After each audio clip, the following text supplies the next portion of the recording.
Bonjour, dans cette troisième vidéo sur les arbres couvrants minimaux, on va s'intéresser à l'algorithme de Kruskal.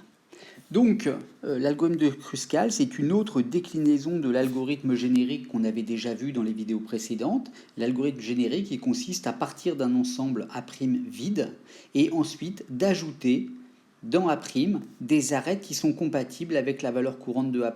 Donc tant que A' n'est pas un arbre couvrant minima, tant que A' n'est pas un arbre couvrant, il s'agit de choisir une arête UV telle que UV est compatible avec A', et UV est compatible avec A' si et seulement si A' plus UV est contenu dans un arbre couvrant minimal, donc est toujours contenu dans une solution. Et si c'est le cas, eh bien on va ajouter UV à A', et puis on recommence, et à la fin, il suffit de retourner A'. Et pour décider si une arête est compatible ou pas, eh bien on va utiliser le théorème suivant qui dit que lorsqu'on prend un graphe G, je vous rappelle, non orienté, évalué, connexe, eh bien, si on prend un ensemble A' d'arêtes, un sous-ensemble A' d'arêtes qui est contenu dans un arbre couvrant minimal de G, donc qui est plutôt un bon ensemble, qu'on peut compléter pour obtenir une solution, si S1, S2 est une partition qui respecte A', c'est-à-dire que toute arête de A' a son sommet d'arrivée et de départ dans S1 ou son sommet d'arrivée et de départ dans S2, et si UV, une arête de grand A, est une arête minimale traversante de S1, S2, c'est-à-dire qui va de S, qui a un pied dans S1, un pied dans S2, et qui, parmi ces arêtes traversantes, est minimale, de poids minimal, alors, l'arête UV est une arête compatible. On peut l'ajouter à l'ensemble A' et continuer d'avoir un ensemble qui est contenu dans un arbre couvrant minimal. Très bien. L'idée de l'algorithme de Kruskal, ça va être, contrairement à Prime qui faisait pousser un arbre à partir d'un certain sommet origine, ici on va faire pousser une forêt. Donc si on photographie à un moment donné l'algorithme, eh bien on va avoir une série d'arbres dessinés ici en violet, qui sont donc en fait des composantes connexes, tout simplement du graphe de départ, mais du graphe ensemble de sommets grand S et puis l'ensemble A' des arêtes qu'on est en train de construire. On a donc une forêt. Et ensuite, on va regarder, parmi toutes les arêtes ici dessinées en pointillés, qui connectent des arbres différents de la forêt actuelle, on va regarder, on va choisir l'arête donc traversante comme ça, qui est de poids minimal. Donc si je prends un exemple, si je prends par exemple ce graphe-là, je vais trier les arêtes par poids croissant, et je vais regarder les plus petites. Donc au début, chaque sommet est isolé, donc chaque sommet est un petit arbre, une feuille, à lui tout seul, et ensuite je vais choisir parmi les arêtes de poids minimal. Donc je vais regarder les arêtes de poids 1, et je vais dire, tiens, Q1 et Q3 ne sont pas ensemble dans le même arbre, donc je les mets ensemble, et je vais faire pareil avec Q4 et Q7. Et maintenant, je vais regarder les arêtes de poids 2. Et je vais par exemple pouvoir dire que Q2 et Q4, je vais les mettre ensemble. Et puis aussi Q0, Q1. Lorsque je photographie à ce moment-là mon graphe, j'ai donc une série de feuilles toutes seules, ici, Q5 et Q6. Et puis, j'ai un arbre ici et j'ai un arbre là. Et je vais continuer à regarder les arêtes, je vais continuer à regarder les arêtes de poids 2 et voir si ça me permet de relier d'autres sommets. Et tiens, je vois que je peux relier Q6 à Q3, et puis je peux aussi relier Q1 à Q2. Et ensuite, je vais regarder les arêtes de poids 3, et là, je regarde que Q3, Q2 n'est pas intéressant, parce que Q3 et Q2 sont déjà reliés, sont déjà dans le même arbre. Q6 et Q7, c'est le même cas, et donc je ne vais pas les prendre, et je vais finir par attraper Q0, Q5, et obtenir ainsi un arbre couvrant, et un arbre couvrant qui va être minimal. Alors, pour gérer la forêt, il va me falloir deux opérations fondamentales. La première opération, c'est qu'il va falloir que je sois capable de fusionner deux arbres ensemble. Et la deuxième opération, il va falloir que je sois capable de tester, bien sûr efficacement, c'est l'objectif, si une arête UV relie deux arbres différents.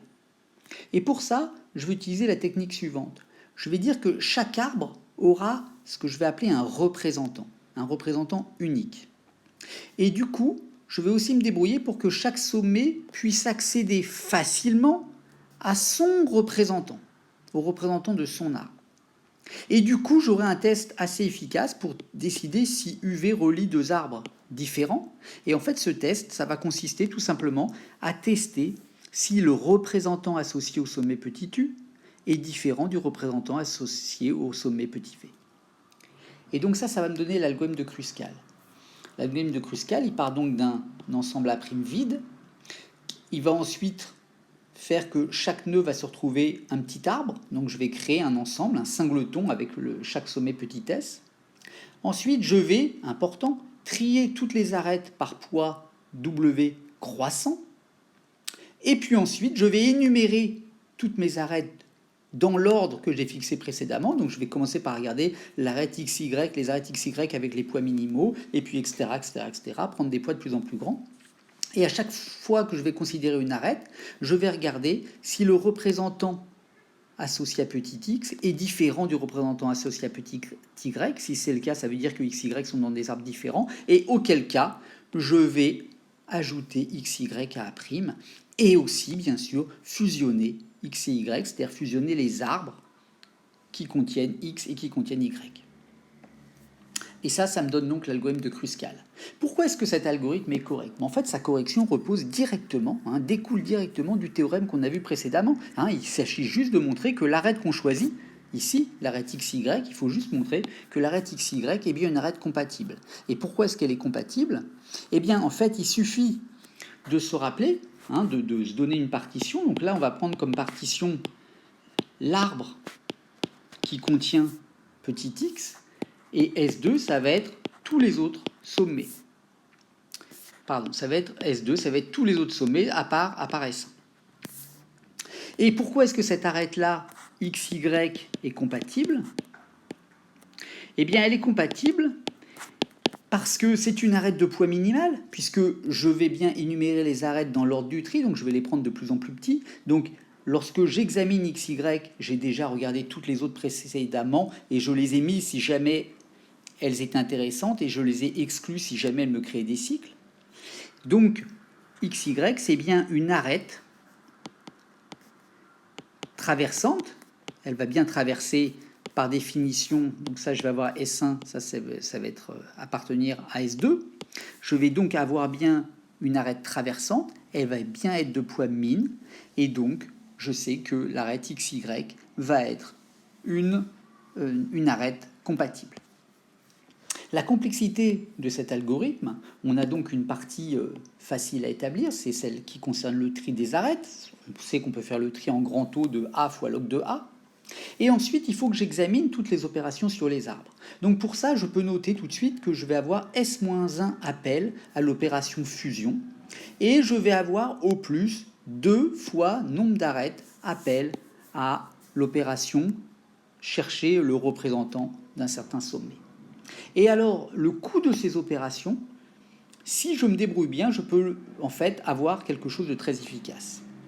En fait, je peux estimer le coût total de M opérations, représentant, test du représentant, fusion et créer ensemble, parmi lesquelles je dois supposer qu'il y a N opérations, donc N bien sûr plus petit que M, N opérations créées ensemble. Eh bien, je peux m'assurer que le coût total, dans le pire cas, le coût total de ces M opérations est de l'ordre de grand O de M fois alpha de NM. Et alpha de NM, c'est une fonction que je vais définir par une sorte de réciproque de la fonction d'Ackermann. La fonction d'Ackermann est une fonction qui croît extrêmement rapidement. La fonction alpha de NM est donc une fonction qui croît extrêmement lentement. Et en fait, on peut largement supposer que alpha de Mn, ici, va être inférieur à log de A. Je rappelle que petit m, ici, ça va être en fait nombre de sommets plus grand A, plus nombre d'arêtes. Et voilà. Donc, cette fonction-là va être complètement négligeable. Et donc, je vais avoir une complexité globale de mon algorithme, où je vais avoir la complexité du tri qui va apparaître, plus ce terme-là qui correspond à toutes les opérations sur les arbres et qui est en fait largement dominé par la première partie. Et donc, je vais avoir une complexité globale en grand O de A fois log de A. Bien sûr, cela suppose que j'utilise cette structure des union find, qui est une structure assez intéressante qu'on verra dans une prochaine vidéo. Alors, pour conclure cette vidéo, quel algorithme choisir? Faut-il choisir prime ou faut-il choisir Kruskal? Eh bien, l'algorithme de prime, on va avoir une complexité en grand O de A fois log de S. ou voire même A plus S fois log de S si j'utilise un tas de Fibonacci.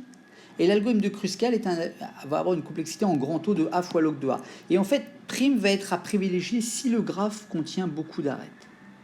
On aura un peu de meilleurs résultats avec prime. Néanmoins, Kruskal a un avantage quand même, c'est la simplicité des structures utilisées. Les structures Union Find, qu'on va voir dans la vidéo suivante, sont des structures extrêmement simples à programmer, plus simples à programmer que les fils de priorité. Extrêmement simples, extrêmement efficaces, vraiment des structures très jolies que je vous invite à découvrir pour la suite.